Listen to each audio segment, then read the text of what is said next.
Hello students, आज की इस वीडियो में आज मैं आप लोगों को पढ़ाने वाला हूँ लेखा शास्त्र के अध्याय 1 के 1.15 लेखांकन एक सूचना स्रोत है। इसको मैं आज आपको पढ़ाने वाला हूँ। तो चलो शुरू करते हैं वीडियो को।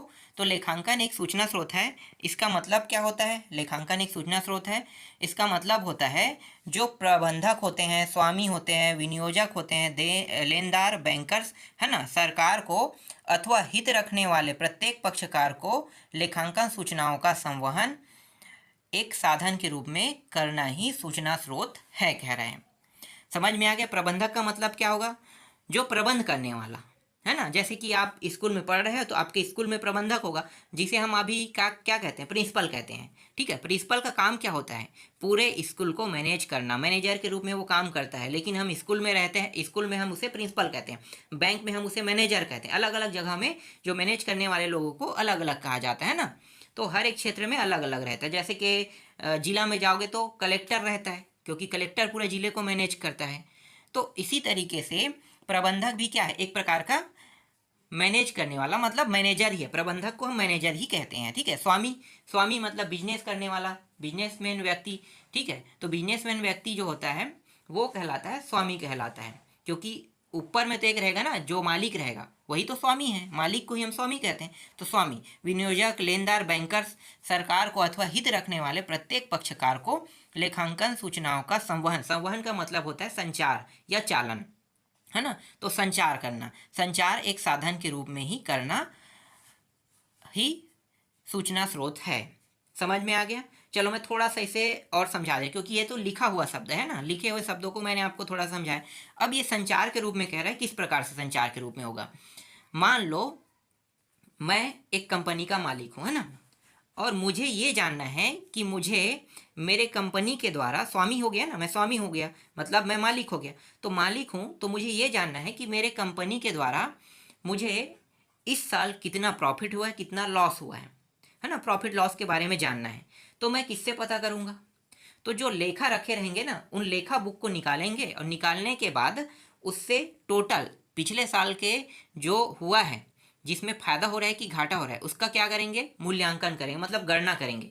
गणना करने के बाद बताएगा कि हाँ, इस साल हमें इतने प्रतिशत का फ़ायदा हुआ है, इस साल हमें इतने प्रतिशत का घाटा हुआ है। तो यही चीज़, जो जानकारी हमें प्राप्त हो रहा है, ये किस तरह से प्राप्त हो रहा है भाई?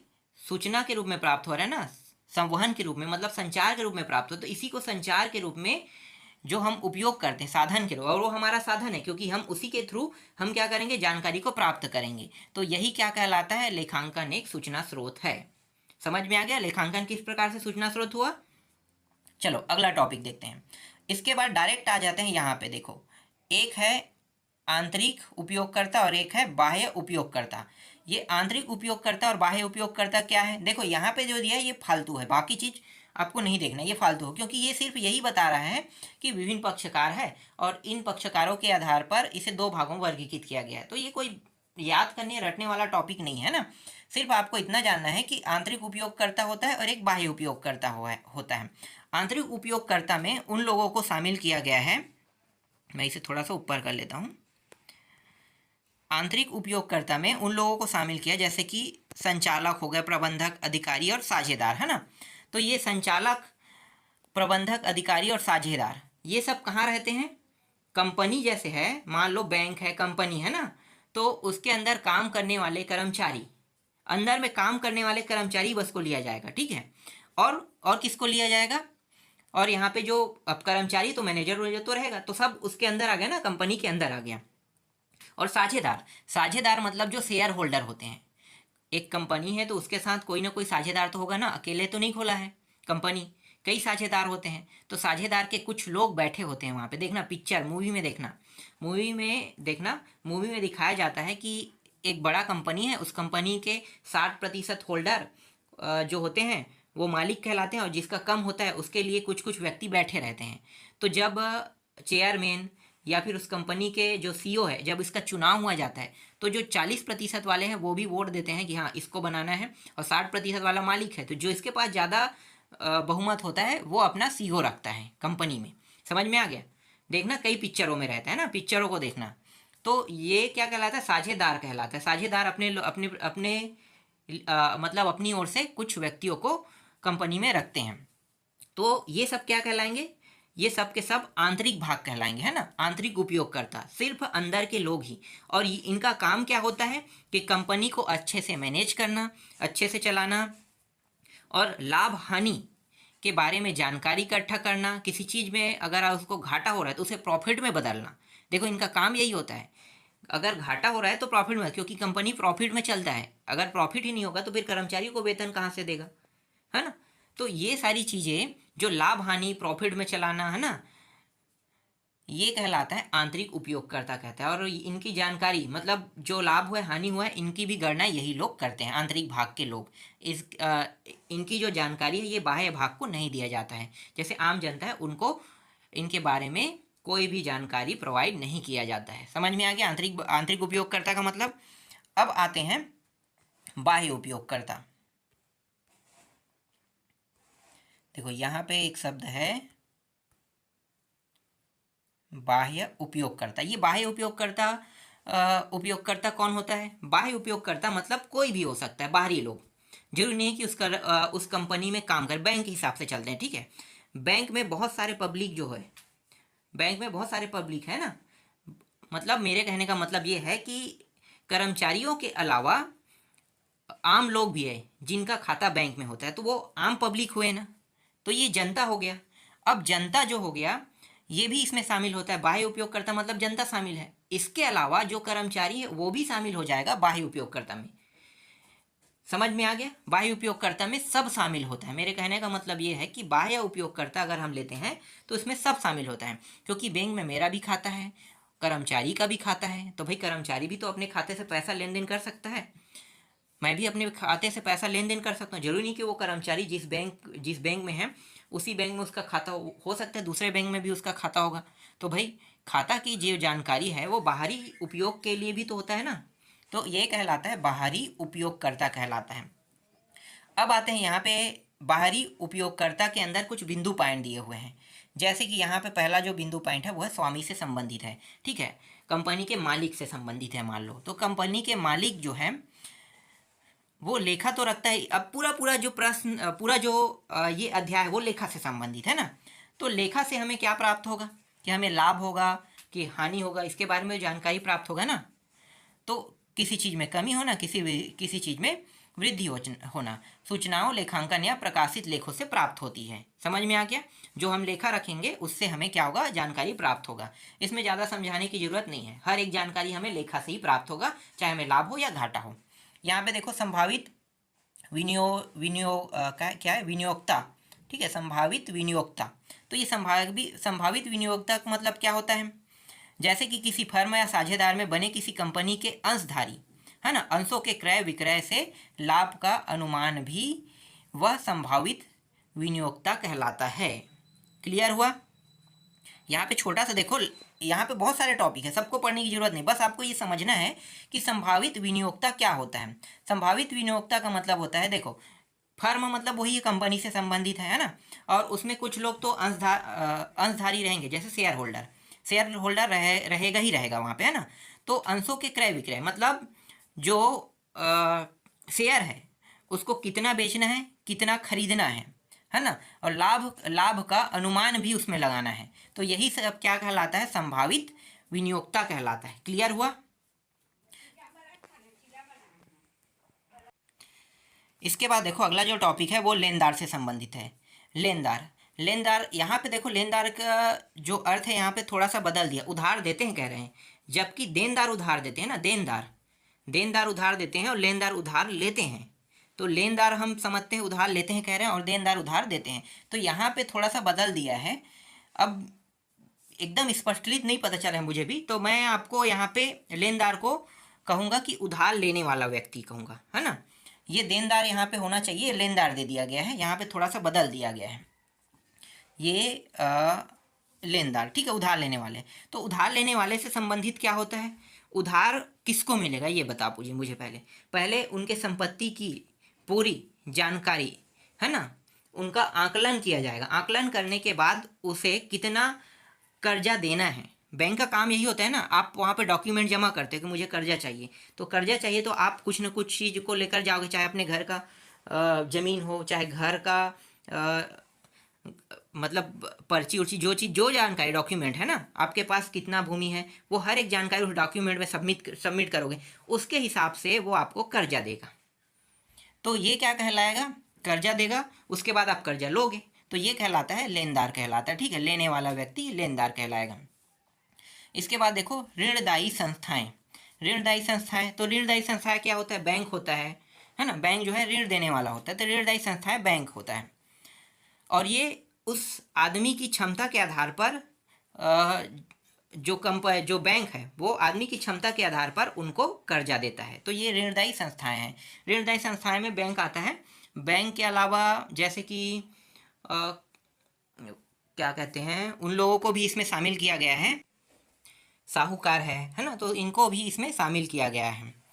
और इनका काम यही होता है कि ऋण देना, है ना। अब जो बैंक तय करेगा उस ब्याज दर में उनको ऋण देना। तो ये जो जानकारी है इसको भी लेखांकन किया जाता है, हर एक जानकारी का लेखांकन करते ही करते हैं। इसके बाद देखो अगला जो टॉपिक है वो क्या है, अगला जो टॉपिक है वो है सरकार से संबंधित है। तो सरकार जो है वो आयकर कर, बिक्री कर, उत्पाद शुल्क, ये सब चीज़ क्या करते हैं, सरकार लगाते हैं ना, और अन्य करों का निर्धारण कर उन्हें प्राप्त करते हैं। तो ये सब कैसे प्राप्त करते हैं, लेखांकन के थ्रू ही प्राप्त करते हैं। ठीक है, ये भी होगा सरकार। अब कर्मचारी आ गए यहाँ पे, कर्मचारियों का जो वेतन भत्ता है, ठीक है, ये लेखांकन के थ्रू प्राप्त होता है कि ये इस साल कंपनी में ज्वाइन हुआ या फिर शासकीय नौकरी में इस साल ये ज्वाइन हुआ, ज्वाइन होने के बाद धीरे धीरे जो उसको टीए मिलता है ना, तो इनकी जानकारी भी लेखांकन के थ्रू प्राप्त होता है और उसके हिसाब से इनका वेतन बनाया जाता है।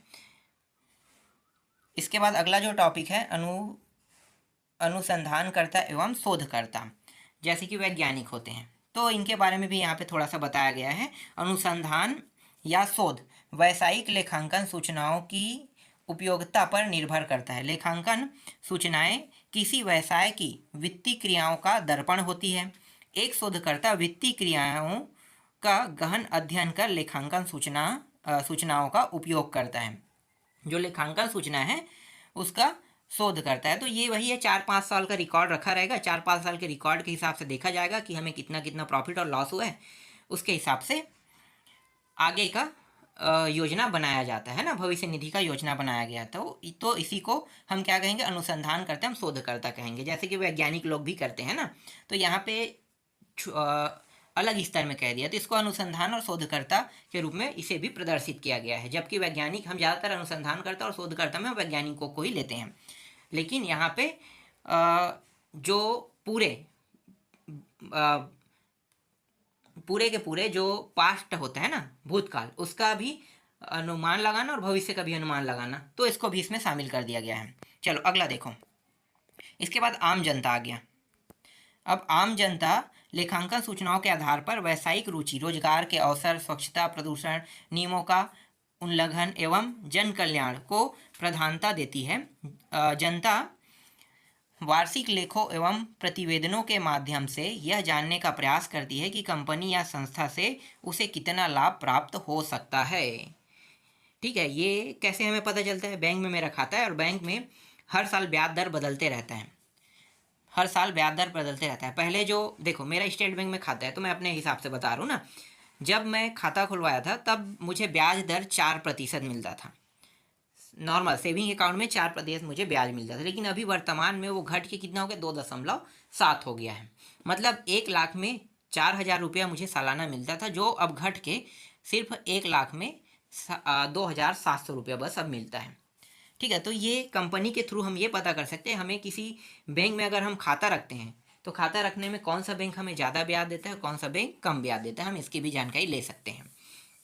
और जब भी आप एफडी है ना, आरडी कराओगे, तो ज़्यादातर एफडी आरडी शासकीय बैंकों से ना करा के प्राइवेट बैंकों से कराना। मैं ये पहले ही आपको बता देता हूँ। फ़ायदा क्या है कि वो 10% तक के ब्याज देता है, और आपको 4 लाख या 5 लाख से ज़्यादा का नहीं कराना है, क्योंकि 4 लाख और 5 लाख तक के अगर बैंक बंद हो जाता है, तो शासकीय नियम के तहत ये कहा गया है कि अगर 4 लाख या 5 लाख है तो उस बैंक में अगर आपका खाता है और अगर वो बैंक बंद हो जाता है, प्राइवेट बैंक, तो सरकार आपको वो पैसा वापस करा देगी। इसीलिए 4 या 5 लाख तक की आप प्राइवेट बैंकों में रख सकते, और प्राइवेट बैंक ज़्यादा फायदा देगा, है ना। तो जब सरकार पैसा को वापस करे तो आपके पास रिस्क कितना है, जीरो। जीरो रिस्क है तो आप सरकारी बैंक में पैसा क्यों रखोगे, प्राइवेट बैंक में रखोगे। तो यही बेनिफिट है एफडी आरडी कराने पर, यही फ़ायदा होता है। और मैं ज़्यादातर आप लोगों को कहूँगा कि आप लोग अगर आपके पास इतना पैसा है तो आप लोग एसआईपी म्यूचुअल फंड में पैसा लगाना, शेयर खरीदने में। ठीक है, शेयर में ज़्यादा प्रॉफिट होता है। पहले ये देख लेना कि कौन सा शेयर में उछाल हो रहा है, गिरावट है। जो गिरावट और उछाल हो सकता है उसी शेयर में पैसा लगाना। जो एकदम रुका हुआ है ना शेयर, ना तो गिर रहा है ना उछाल हो रहा है, उसमें शेयर में पैसा मत लगाना, क्योंकि आपको लॉस, मतलब कोई वृद्धि तो होगा ही नहीं, ना लॉस हो रहा है ना फायदा हो रहा है। और जिसमें गिरावट और उछाल दोनों हो रहा है तो क्या है, भविष्य में जो महंगाई है वो बढ़ता है, तो बढ़ता है तो शेयर का रेट भी तो बढ़ेगा ना उसी तरीके से। तो जो कम हो सकता है वो बढ़ भी सकता है, इसीलिए उछाल और गिरावट वाले में ज़्यादातर पैसा लगाया जाता है और इसमें बहुत फ़ायदा होता है। अगर आप देखोगे ना कि म्यूचुअल फंड और एसआईपी पे जाओगे तो इसमें बहुत सारे लोग पैसे लगा के रखे रहेंगे। हाँ, ये रिस्क वाला बात है कि आपको घाटा भी हो सकता है फ़ायदा भी हो, लेकिन ज़्यादा रिस्क नहीं लेना चाहते हो तो आप एकदम मस्त शेयर देख लेना और शेयर देखने के बाद उसमें पैसे लगा देना। ज़्यादातर लोग ऐसे ही करते हैं, शेयर में पैसा लगा देते हैं, बस रख देते हैं, धीरे धीरे धीरे धीरे पैसा बढ़ते रहता है। इसके बाद अगला जो टॉपिक है उस पे आते हैं। इसके बाद देखो 1.16 लेखांकन सूचना की गुणात्मक विशेषताएं। गुणात्मक विशेषताएं के बारे में बताया, यहाँ पे विश्वसनीयता पहला बताया गया ना। पहला जो टॉपिक है वो क्या है, विश्वसनीयता। अनुरूपता या उपयोगिता। क्या उपयोगिता होती है, समझ में आने योग्य बोधगम्यता, और ये है तुलनात्मकता। अब पहले हम लोग विश्वसनीयता देखेंगे कि ये विश्वसनीयता का मतलब क्या होता है। चलो पढ़ के देखते हैं तब समझ में आएगा। लेखांकन सूचनाओं का विश्वसनीय होना आवश्यक है। सूचनाएं इस प्रकार से तैयार की गई होनी चाहिए कि उनकी प्रामाणिकता सिद्ध की जा सके। सूचनाओं को प्रामाणिक माना जा सकता है यदि सूचनाएं व्यवसाय में प्रयोग किए गए विभिन्न प्रलेखों पर आधारित हो। ये प्रलेख है कैश मेमो, क्रय विक्रय बीजक, अनुबंध पत्र और पत्र व्यवहार आदि। इन प्रलेखों के आधार पर सूचनाओं की जांच कभी भी की जा सकती है। तो ये वही है, आप कितना सामान लाए हो, कितना बेचे हो। क्रय विक्रय से मतलब क्या है, लेना और बेचना, है ना। अनुबंध पत्र मतलब, अनुबंध पत्र मतलब हो गया कि आपके जैसे कहीं से सामान खरीदते हो ना तो अनुबंध बनाते हो, मैं यहाँ आपके पास से सामान खरीदूंगा तो ये अनुबंध पत्र कहलाता है। ठीक है, अनुबंध पत्र कि हमारे साथ, हम आपके साथ साझेदारी कर रहे हैं, हम आपके पास से सामान खरीदेंगे, आप हमारे पास से ये चीज़ खरीद लेना, तो ये अनुबंध पत्र होता है ना। कैश मेमो जो जानकारी होता है पैसे संबंधित, इसके बारे में है ये, तो ये कहलाता है विश्वसनीयता कहलाता है। ये होगा तभी तो आप एक दूसरे के साथ बिजनेस कर सकेंगे, है ना। चलो अगला देखो। और ऐसे ही होता है हमारे जैसे भारत सरकार जो है जब किसी देश में जाता है तो उसके साथ जब कोई अनुबंध करता है ना, तो वहाँ से कोई सामान के जैसे सामान को खरीदा जाता है, यहाँ से लिया जाता है तो अनुबंध पत्र बनता है। तो उस देश से किसी सामान को लाना और किसी सामान को बेचना। ठीक है, चलो आगे देखो। अनुरूपता। अनुरूपता क्या होता है, तो अनुरूपता के बारे में भी थोड़ा सा पढ़ लेते हैं। वित्तीय विवरणों में दी गई लेखांकन सूचनाएं संस्था द्वारा स्थापित उद्देश्यों के अनुरूप होनी चाहिए। अनुरूप सूचनाओं से तात्पर्य ऐसी सूचनाओं से है जो व्यवसाय के सभी पक्षकारों को अपने भिन्न भिन्न निर्णय लेने में सहायता प्रदान करती है। ऐसी सूचनाओं का वित्तीय विवरणों में कोई स्थान नहीं होना चाहिए। जिनका प्रयोग निर्णय लेने में नहीं किया जा सकता, ऐसी सूचनाएं अनावश्यक और अनुपयुक्त होती है। प्रत्येक स्थिति में लेखांकन सूचनाओं का स्थिति के अनुरूप होना आवश्यक है।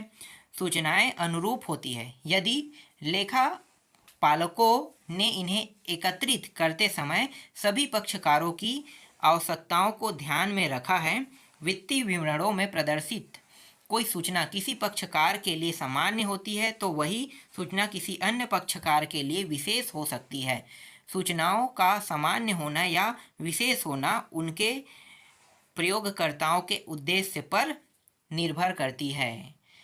तो ये अनुरूपता का मतलब क्या हो गया कि हाँ, किसी के लिए एकदम सूचना सामान्य भी हो सकती है और किसी के लिए सूचना विशेष भी हो सकती है। इसमें कुछ खास तो नहीं दिए हैं जो समझाने लायक हो। चलो अगला देखते हैं। इसके बाद समझ में आने योग्य, बोध ज्ञानता। तो समझ में आने योग्य मतलब जो लेखांकन किया, चलो इसको मैं ऐसे ही बता देता हूँ। ठीक है, देखो इसका मतलब क्या होता है। समझ में आने योग्य का मतलब होता है जो लेखांकन हुआ है वो लेखांकन हो सकता है कठोर शब्दों में हुआ है ना, जिन शब्दों को आप नहीं समझ सकते, तो उसे सरल और एकदम सहज शब्दों में बताना ही क्या कहलाता है, समझ में आने योग्य होता है। क्लियर। इसके बाद तुलनात्मकता, अगला जो टॉपिक है वो तुलनात्मक, ऐसी इसको भी मैं बता देता हूँ। तुलनात्मकता, तो तुलनात्मकता क्या होता है, आप व्यवसाय कर रहे हो तो किस में आपको ज़्यादा फायदा हो रहा है, किस में आपको कम फायदा हो रहा है, तो आप उसी के हिसाब से बिजनेस करोगे ना जिसमें ज़्यादा फायदा होगा। तो आप एक चीज़ों से दूसरी चीज़ों की तुलना कर सकते हो और आप अपने लाभ और हानि के बारे में जानकारी प्राप्त कर सकते हो। तो ये तुलनात्मकता कहलाता है।